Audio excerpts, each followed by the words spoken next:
Guys, Thunder E here, and I just had to make this video because Sony just announced the PlayStation 5 DualSense controller, not DualShock, DualSense controller, and this is what it looks like. Yes, it is truly interesting.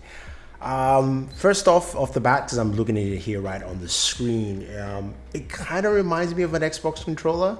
Also kind of reminds me of the Steam controller as well, a little bit. But you can see a couple of the design features are very similar to PlayStation. Of course, the thumbsticks are right next to each other, which is standard for PlayStation over the last 5 generations. And just to remind you, this is what your regular PlayStation 4 DualShock controller looks like. This is a bit more different. It's got more of a beefier stance, kind of like the Xbox, just to show you there. But taking a closer look, we've got our triangle, circle, X, square buttons on the right.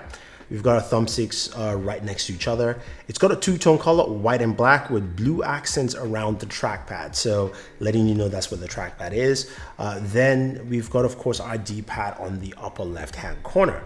So we have that there. Now we've got, of course, our share button, which is now called the create button, which allows you to create in more ways. That's what Sony is saying. Of course, we have our option button, and then this comes with a USB Type-C port, so you have that ability built in there, and it comes with an integrated microphone, so you can actually use it for voice chat, if you will.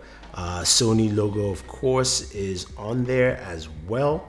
Now, looking at the shoulder buttons and trigger buttons, they look kind of similar, a little bit less outwardly pronounced like this one.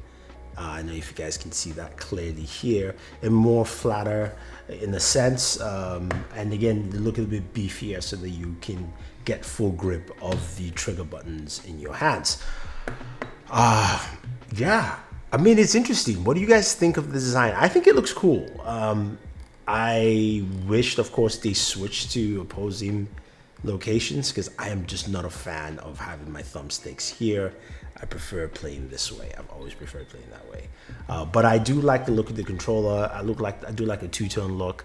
Off the bat, it screams new, as opposed to what Microsoft showed off with its Xbox controller. But that being said, this is pretty nice. Not much on here on the controller.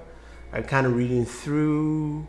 They said the trigger buttons are adaptive, so the adaptive trigger buttons, they can adjust the resistance of the triggers for different gameplay effects. So that's the standard controller that has adaptive trigger buttons, which is nice.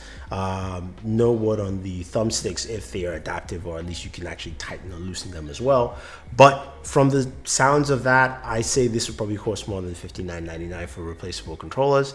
It might be closer to $69.99 or $79.99. We'll have to wait and see. But leave your thoughts, guys. What do you think about the new PlayStation 5 DualSense controller? I'm not sure where the DualSense comes from, but I'm not sure. We'll find out more once it gets closer. So if you have any questions or any comments, leave your thoughts down below. Otherwise, thank you very much, and stay safe. Enjoy.